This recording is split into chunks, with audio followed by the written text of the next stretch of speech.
11 Daily Devotional by Pastor Iyadeboye. Today, Friday, September 12th, 2025. Topic: Spiritual Highs, Part 2. Memory Verse: Psalm 119, verse 18. Psalm 119, verse 18. Open thou my eyes, that I may behold wondrous things out of thy law. Bible reading: 2 Kings chapter 6, verse 15 to 23. 2 Kings chapter 6, verse 15 to 23. Message: Today I will conclude my discussion on spiritual highs as part of the series I started 3 days ago. In today's Bible reading, an army came to arrest Elisha, and his servant became afraid. Elisha, however, was not bothered. He told his servants that those who were with them were more than those who were against them.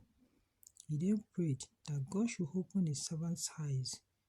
Even though the boy wasn't physically blind and could see the Syrian army, his spiritual eyes needed to be opened so he could see God's mighty army surrounding them. And the Lord opened the eyes of the young man, and he saw. And behold, the mountain was full of horses and chariots of fire round about Elisha. 2 Kings chapter 6, verse 17. 2 Kings 6:17. After God opened the spiritual eyes of Elisha's servant, his fear of the Syrian army must have disappeared immediately. Elisha then asked God to smite the Syrian soldiers with blindness, and he led them to the king's palace. He wasn't holding any weapon, neither did he bind the soldiers. He just told them to follow him, and because they had become blind, they followed him into their enemy's territory. They would have lost their lives that day if Elisha had not stopped the king from killing them. He was able to arrest the soldiers who came to arrest him because he could see beyond the physical. In 1 Samuel chapter 17, Israel was being tormented by Goliath. The torment went on for 40 days and nights because there was no one on the battlefield whose spiritual eyes were opened. They all saw a formidable giant, but David came to the battlefield and saw Goliath as a dead man.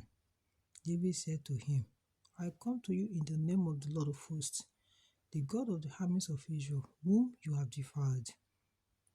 Today I will cut off your head and feed the Philistine army to the birds, so that the whole world will know that there is a God in Israel. 1 Samuel chapter 17, verse 45 to 46. 1 Samuel 17, 45 to 46. Beloved, what you see with your spiritual eyes will go a long way in determining if you will live as a victim or a victorious believer. If you have surrendered your life to Jesus Christ, spend quality time in constant fellowship with Him. As you do this, I pray that the Lord will open your spiritual eyes. If, however, the Lord has already opened your spiritual eyes, I pray for greater revelations for you in Jesus' name. Reflection: are your spiritual eyes open? Bible in 1 year. Daniel chapter 6 to chapter 8. Daniel chapter 6 to chapter 8. Aim for today. I need thee every hour. God bless you.